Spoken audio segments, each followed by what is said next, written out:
week. This is an improvement. Good morning, church.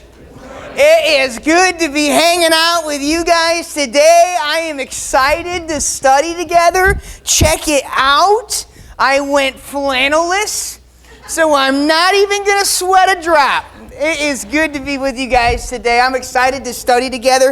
If you remember, last week we started our discussion on Christian living, right? Jumping into Romans 12, 1 and 2, we looked at this idea of living sacrifice, right? Paul communicated that in the moment that we surrender ourselves to Jesus, there the Christian life begins. Now, as we continue to study today, what I think we're going to see Paul communicate is, for those of us who have done the sacrifice thing, for those of us who have mastered this art of surrender, this then is how your life should look. And he's going to introduce us to just a couple of characteristics of Christian living. Now, before we dive into those today, I'd like to just take a moment to pray, if that's okay. Maybe ask God to bless this time. So if you would, pray with me. Father, we come before you today, and Lord, we are just thankful that you have provided us an opportunity to do church today. We ask, Lord, that you would just soften and prepare our hearts now. God, we ask that you would open our eyes so that as we begin to study your truth, it would come to life before us and we could see you for who you are in the text today. God, our hope is in everything that we're doing right now, the worship, the study, the fellowship, everything that's taking place here today, we hope that you would receive glory for it. God, I ask that you would just give me the words to speak right now, because I know mine are not enough. So in your grace, Lord, lead us and be glorified in this day. We pray this in your name. Amen. All right, if you guys have your Bibles, why don't you go ahead and open up to Romans 12, and we're going to start reading in verse 3 today. We got just 6 verses that I'd like to study this morning. I'd like to kick off our time just by reading every one of them. Am I off? Oh. Oh, cool. What are you saying to me? Okay. I'd like to kick off our time by just reading every one of the verses that we're going to dive into today, you guys. So follow along with me in verse 3. Paul says, "For by the grace given me, I say to every one of you, do not think of yourself more highly than you ought, but rather think of yourself with sober judgment, in accordance with the faith that God has distributed to each of you. For just as each of us has one body with many members, and these members do not all have the same function, so in Christ we, though many, form one body, and each member belongs to all the others." Paul says we have different gifts according to the grace given to each of us. If your gift is prophesying, then prophesy in accordance with your faith. If it is to encourage, then give encouragement. If it is giving, then give generously. If it is to lead, do it diligently. If it is to show mercy, do it cheerfully. So let's go ahead and break this down, you guys. As we read these 6 verses, I see Paul introducing us to just 3 characteristics of Christian living that we ought to hold to, that we ought to exemplify in our Christian life, right? Now, as we look at the phrasing in verse 3, we see Paul kind of waste no time jumping into this first characteristic, right? So if you would, look with me at verse 3 again and pay attention to Paul's words. He says, "For by the grace given to me, I say to every one of you," what? "Do not think of yourself more highly than you ought." So Paul jumps into this scene. He says, "I'm Paul, and by the grace given to me as an apostle of the Lord, by the authority given to me by God, I'm here to tell you today, church, step 1 in understanding how to live a successful Christian life." What's the language he uses? Don't think of yourself more highly than you ought to. So this first characteristic that I want to talk about with you guys today is this: humility. Right? Paul says if we're going to live the Christian life well, we ought to be clinging to a place of humility. Now, the idea being presented in this text, you guys, is this: as Christians, we need to do our best at holding an accurate view of ourselves, right? Paul says, don't think of yourselves too significantly, but instead what? make a sober assessment of who you are as a person. Now, what does this mean for us? What does this look like for us? According to the text, I think it means we're not to become so high on ourselves that we miss a true picture of who we are, right? Verse 3 says, don't become so intoxicated by a fallen and a prideful mind that you buy into a lie, that you're anything other than the person God designed you to be, right? If we're reading verse 3 correctly today, we would see Paul telling the Romans, you guys need to look in the mirror and be okay with the person that you see, right? You don't have to puff that person up. You don't have to upsell your traits and personalities. You don't have to stretch the truth about who you are. You need to recognize that God designed us exactly as we're supposed to be. Nothing more than that. And that's plenty all right. Are you with me on that? Now look with me again, just the opening statement in verse 3 here. I think it's kind of interesting. Paul uses some inclusive language, right? He says, for by the grace given to me, I say to who? All of you, right? So what's interesting about this text is he recognized his Roman audience was diverse, right? So I think, in his communicating here, what he's trying to say is, I don't care if you're Greek, I don't care if you're a Jew, I don't care if you're rich, poor, regardless of your class and culture, regardless of who you are, none of us have the right to stand on the pedestal of pride, right? All of us should pursue a humble nature in our life, right? Now this poses a question, or maybe a challenge for us today, you guys. How are we doing at this? Like, I wonder this morning, how are we doing at shedding pride and clinging to a place of humility? I want to know, you ever maybe puffed yourself up, like trying to convince people around you that you're pretty important?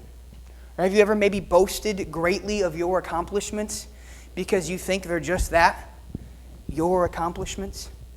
You ever maybe stretched the truth about who you are to look significant to the folks around you? I think in our text today, Paul says, don't do that. That's pride, and that makes our life ugly. That pulls us away from the person that God calls us to be. Does that make sense?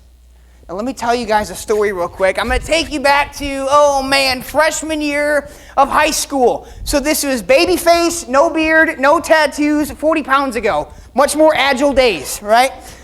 So there's this time in high school, man, I was in the middle of a basketball game, okay? And conference matchup, it was pretty telling as to how the rest of the season was going to go. I remember it was the fourth quarter, and we were down by 2 points, all right? I don't remember how much time we had left, but I remember we were down by 2 points.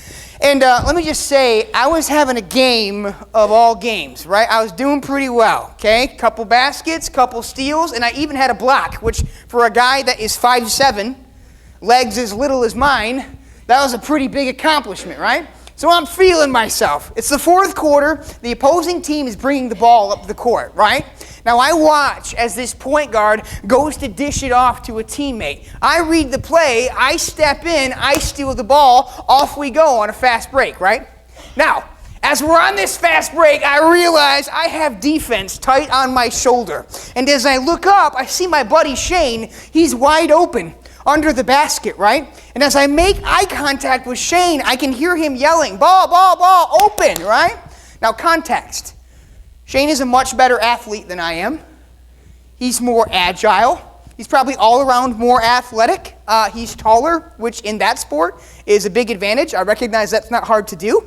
But he was taller, so the logical thing would have been just dish him the ball, right? Now, when I made eye contact with Shane, I don't know why this happened, but I felt this wave of just ego and confidence wash over me, right?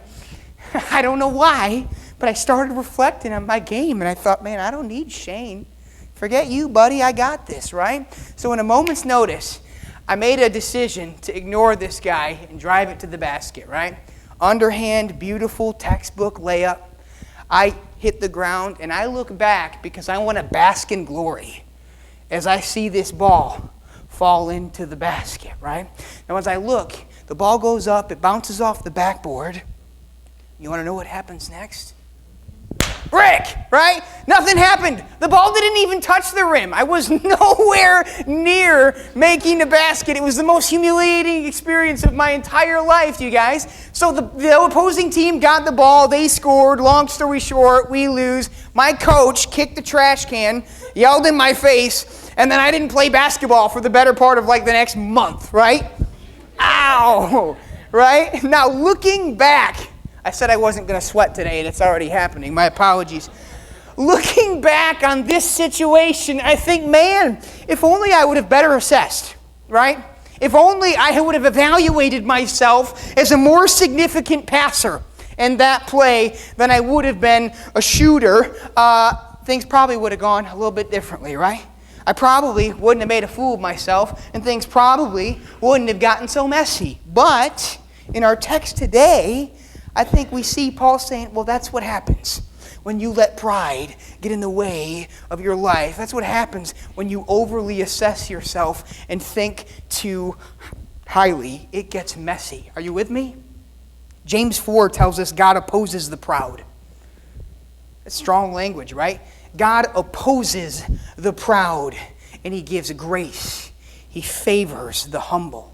Now, with this truth in mind, you guys, I think we ought to be taking this call to humility seriously, right? I don't think this is just a suggestion for us. Based on our text today and based on James' words, I believe it is an obligation. It is a cornerstone of Christian living, right?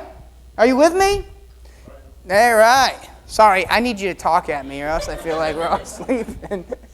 Let me just say real quick before we read on, you guys, I want to leave you with just a little footnote as we talk about humility. I think in choosing to be humble, we have to make sure, yes, we're not thinking too highly of ourselves, right? That's part of it. But I think there's a flip side to this too. And I think Paul would agree that in making a sober assessment of our life, we shouldn't be too proud, but we also shouldn't think too lowly either, all right? I think we missed the mark right there too. And I share this with you because I'm guilty of this. I did this literally just last week. I'm not making this up. I got done preaching. I think it was first service. I got done preaching. And after first service, I just felt this like feeling of doubt and insecurity wash over me. I don't know why this is, but I got done preaching and I thought, oh my goodness, I just tanked in front of a ton of people, right? So I walked over to Becky Smith. She was sitting in the front row right here. I said, Becky, I think that was a dud. I don't think anybody heard anything gospel-related that morning, right? Becky, in her kind heart, she looks back at me and she says, Isaac, what are you talking about? There was truth. You had the pictures and the stories and everything was fine. What are you worried about, right? Now, as I look back on this situation, I think, man, there's a couple problems with this picture. On one hand, because I didn't take Paul's call seriously, because I didn't assess myself, and because I thought too lowly of myself, I second-guessed the calling that God placed on my life that day, right? Ow. And on another hand, because I thought too lowly of myself, I made a morning that was supposed to be all about God, all about me. Ouch. Right? And as I look back on that, I think how embarrassing and selfish and prideful that I completely missed the point because I wasn't willing to humbly assess my calling, right? Are you with me on that? So I want to say, I think in choosing this humility, this place of humility, that means, yes, don't think too lowly or don't think too highly, but don't wallow in this place of I'm not good enough, right? Humility is right in that line, right between the two, yeah? Let's read on. If you guys would, pick up with me in verse 4. Paul says this, For just as each one of us has one body with many members, and these members do not all have the same function, so in Christ, we, though many, form one body, and each member belongs to all the others. I think the second characteristic, you guys, that Paul is introducing us today is community. Right? I think some of what he's saying in verses 4 and 5 is, if we want to live our Christian life well, we're going to do it alongside other people. Right? We're going to do it alongside a body of other Christians. Now, I know we've talked about this before, so I'm going to just touch on this briefly, but I love the idea, I love the language of the body in this text, right? Paul says, think about your own body for a moment. You have these parts that play a crucial part, right? And with them, if they're working well, you're working well. And then he ties that analogy to the church, and he says, think about the church. That's a body too. And each one of you, you have a part to play. You have a part to contribute to the church. Now, in a couple minutes, we're going to talk about what that looks like. But for right now, I want you to focus just on this community language that Paul draws us to in verse 5. Look at the way he words this. In Christ we, though many, form one body. And then what? Don't miss this. Each member belongs to one another. Did you catch the necessity for other people in this verse? Each member belongs to one another. I think there's something to learn here, you guys. I think Paul is telling the Romans that as Christians who belong to the body of Christ, we need each other. Like you and I, we have purpose in each other's lives. And I think this text is urging us to remember, man, we ought to be doing life together. We ought to be coming together often and conversing. We ought to be prioritizing, praying, and worshiping together. We ought to be making sure that our lives are tangled up in one another's so that we can grow to be the person and the church that God called us to be, right? Now, we get a pretty solid example of this in Scripture. I don't know if you guys have done much reading in Acts on the early church, but I'll tell you guys, these folks knew what community and fellowship was all about. In fact, I want you to listen real quick to just some of the descriptions that are given to the early church in Scripture here today, okay?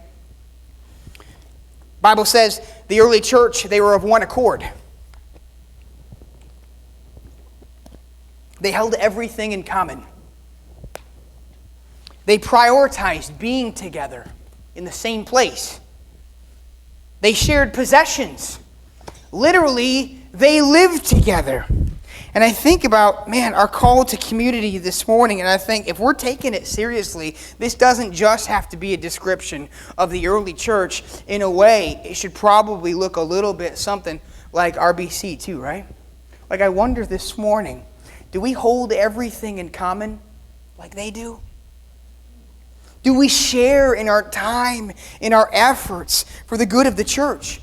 Do we prioritize relationships with one another, both inside and outside the four walls? In verse 5, Paul says, we should. That's what being the body, that's what belonging to one another is all about. Are you with me? Now let me just say, I'm going to get real with you guys real quick. I'm going to just confess and humble myself before you for a moment. I got to tell you, early on in my ministry, I missed the mark on this, like big time. I remember when I first started here at RBC, this is probably like 7 years ago, I was a naturally intimidated and anxious person. I don't know why this was. I think maybe it was I didn't know a lot about ministry at that point in time yet. I didn't know a lot about y'all. Like I just didn't know you. So that's the way it worked out. I remember on Sunday mornings, I would come to church, and some of you probably remember this. I would do the worship thing, and we'd do the church thing, and then I'm out. See ya. And I wouldn't really get to know anybody. And I made a kind of a routine of this, just kind of doing my own thing and piecing out. Well, at one point in time, somebody here in the church caught on to this, and they very graciously pulled me aside. I won't mention any names, but Pastor Mark very graciously pulled me aside, and he said, hey man, I noticed like you're not really plugging in with folks. Like, why don't you just talk to people? And when he asked me this, I didn't really have an answer, right? I just didn't know what to say. So he gave me some encouragement, some advice. He said, why don't you just like get to know some folks after church sometime? Like just talk with them. Know their story. Hear their week. And so I did. I took this seriously. After church, I started picking out like 2 or 3 people, like to just go and have casual conversation with. And what I found was when I did this light bulb moment, oh my goodness, I started making friends. Like I started building relationships, and I saw what the church was all about, and it was so cool, right? And I realized like the more that I did this, the easier it got. People started inviting me over to like do life at their house. That was the coolest thing. Again, Mark and Amy, I remember early in my ministry, they knew I had long Thursdays before praise team. So they pulled me aside one time and they said, hey, if you ever want to just like come chill at our house before praise team, why don't you just come hang out with our family and eat dinner with us? And I was like, what? You want me to come to your house and hang out with you? That's what church is? And I did that for a little while. I went and shared in a meal with them, and I got to hang out with them and their kids, and I realized we were learning things about one another, and we were growing with each other, and I knew where they were at in life, and they knew where I was, and relationships were being built, and it was this is church, right? And I think in verse 5 today, Paul's saying, duh, right? That's what being the body, that's what belonging to one another is all about. Easy enough?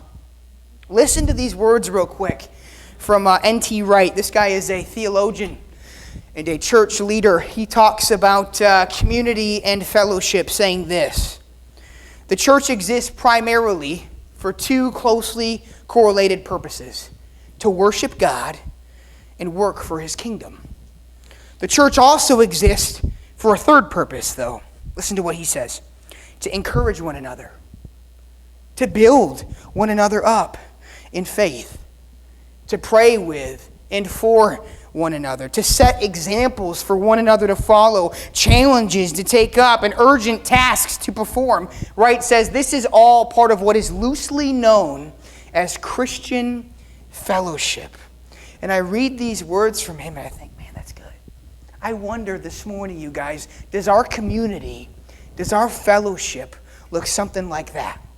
I wonder, can we do the Thursday night dinners before praise team, right? Can we gather together throughout our weeks to pray for one another? Can we gather on Sundays or maybe throughout the week over coffee to speak into each other's lives and build each other up? Paul says, according to verse 5, yeah, we should be. That's kind of what church is here for. That's kind of what the community is all about, right? Now let me level with you here for a moment. And I'm going to just say, you and I, we can find community wherever we want to look. We can. You can find it, Friday nights at the high school, watching a football game with your buddies. You can find it there. You can find it on Saturdays in the basement playing Xbox with your friends. For all intents and purposes, you can find a kind of community at Ravenna Pub over a burger and drinks, right? But if we're taking this call and we're taking this scripture seriously today, we would know none of these things bring us purpose and God glory like investing in the local church body. Fair? I think Paul is telling us today there is relational and kingdom purpose in that, right? Now let me just offer some clarifying words here.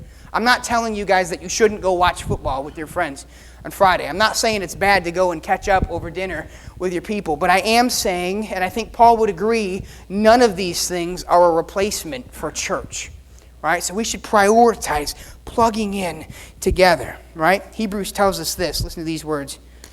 We shouldn't give up meeting together. We should engage in a fellowship that would encourage and build one another up. And as I think about this text, I think, man, why wouldn't we do this? We only have something to gain from being a part of the community, right? The beautiful thing about our faith, you guys, is this. We don't have to go at it alone, right? So let's not treat church like this service that we attend, but let's treat it like the body that we can use to invest in and grow together in our relationships. Yeah? Good? Let's read on. Actually, I'm going to take a drink of water first because I'm almost done with my 5K up here. Woo! Verse 6. Let's read on together. Man, next week I'm wearing a wig. That's what we're doing. Verse 6. Read on with me. Paul says, we have different gifts according to the grace given to each of us. If your gift is prophesying, prophesy in accordance with your faith. If it is to encourage, encourage. If it is giving, then give generously. If it is lead, do it diligently. If it is to show mercy, do it cheerfully. The third and final characteristic that I want to talk to you guys about this morning is this: service, right? Service. Humility is good. Community is good. Paul says we need to prioritize service too. So here he's taking this idea of community and he's kind of bringing it to life, right? He says we don't just have an obligation to be present in the church body. We have an obligation to serve it with the giftedness that God gave us by His grace. Now let me just say, I love how frank and straightforward Paul is in this part of the text, right? He jumps into this scene as if he's kind of answering questions from folks who are maybe new to the idea of gifts and service. Look how he sets this up. Look at verses 6 through 8. Well, Paul, what if my gift is prophecy? What does he say? Well, then prophesy. Do it, right? Go and tell, right? Well, what if my gift is service? Do it. Figure out an area where you should serve. Go, right? What if my gift is encouragement? I see Paul saying, find some folks who need some affirmation and give it, right? Paul, what if my gift is leading or mercy? Well, then do these things cheerfully, man. Start walking with folks and equipping them for service. In this part of the text, Paul kind of gets right to the point, right? There's no ifs and or buts. With your gift, with your strength, he says, plug into the church and start doing ministry work. Does that make sense? So the question being raised in this text is not, do I have a gift? The question that's being raised in this text is, am I using it? Okay? I think the most basic and applicable truth that you and I can find in this text is this. None of us, and I'm talking to every single person in this room right now, none of us should be spiritually unemployed. Right? God has given every one of us a gift that I think we can and use. We can use to build up the church. Paul says in this game, man, no one's riding the bench. All hands on deck. We've got some work to do. Make sense? Now I want to point out, he gives us this list of gifts in this passage. And I want to say, I don't think that this is conclusive. I don't think that this is final. I think there's a lot of ways that you and I can serve the church. And you know this because we've talked about this before, but you look around on a Sunday morning and you see all the different gifts and ministries that take place so that RBC can function, right? Some of you guys are awesome worship leaders. You do great with music. Some of you guys build up congregants by teaching in Sunday school. Some folks are awesome at pouring coffee or greeting each other with a hug or a handshake or whatever we're doing right now in the pandemic, right? And I think that goes to show, for me at least, there is a gift and there is a ministry for every single person in this room. Fair? Maybe some of you guys that are sitting in this room today are brand new. You're just checking us out. You don't really know what the what is here at RBC. I believe, if you'll have us, there's a gift and there's a ministry for you here. Maybe some of you guys found us over quarantine time on Facebook Live and you're seeing what the what is today. I believe there's a place for you to serve here. Maybe some of you are longtime attenders. You've been around for a while, but you're just not quite sure how to plug in. I believe it's not too late. There's a place for you to serve here. Man, I'm falling apart. First I was sweating and now I got the hiccups. What is going on, man? Paul is telling us in this text today, man, by God's grace, every one of us, we have a gift that we can use for the church. Nobody, and I mean nobody, is exempt. Fair? Now, some of us might be sitting here today and thinking, Isaac, this sounds great, man. I would love to plug into the church. I would love to do what Paul is saying. I'd love to belong to the body. I would love to use my spiritual gift, but I don't know where to start. I don't know how, and I don't even know what my gift is. And if that's you today, that's okay. In fact, this morning, I have put together just a small basic list of tips that I think we can use to maybe identify our spiritual gifts. So if you're in that camp today and you haven't quite figured this out, now would be a good time to grab a pen and a paper, okay? Tip number 1 in trying to identify our spiritual gift: talk to other believers. Converse with folks around you. I think there's power in that, right? The people in the church, they see you, they know your fruit, and they can speak into your life. Like for me, I don't think I ever would have known that I was an exhorter or teacher or ministry leader if I didn't have folks like Pastor Mike in my corner saying, Isaac, you've got this gift, let's maybe run with it and craft it and practice it and use it, right? So talk with people in the church and let them affirm how it is that you have been wired, right? Tip number 2, take a personality test. There's a lot of them out there. The DISC model, Enneagram, I've taken them both. They're awesome. So you pull up this quiz online and it asks you a bunch of questions about yourself. And if you're honest, when you're done, it'll spit out a profile that tells you kind of how you're wired. This was really effective for me. I did the DISC and the Enneagram, and I found that I am an intuitive and emotional person. This makes sense because I like to study and I like to cry. A lot, like every day, right? But this was good for me to know, right? Because it taught me kind of how I work with people in ministry. So do that. I think the Enneagram test is free, so you just hop online and check that out. Tip number 3, do a book study.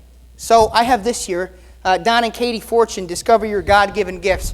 I would recommend this one. The staff, we did this a couple years ago, and actually, if I remember correctly, this was a Sunday school too, right?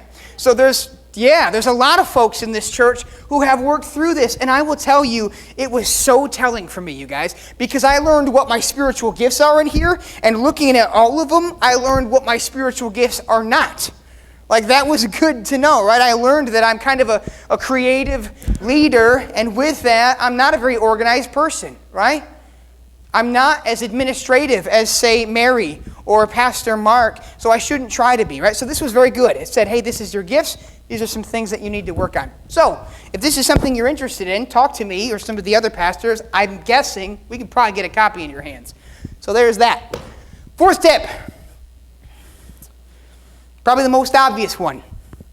Pray. Most obvious and probably most important.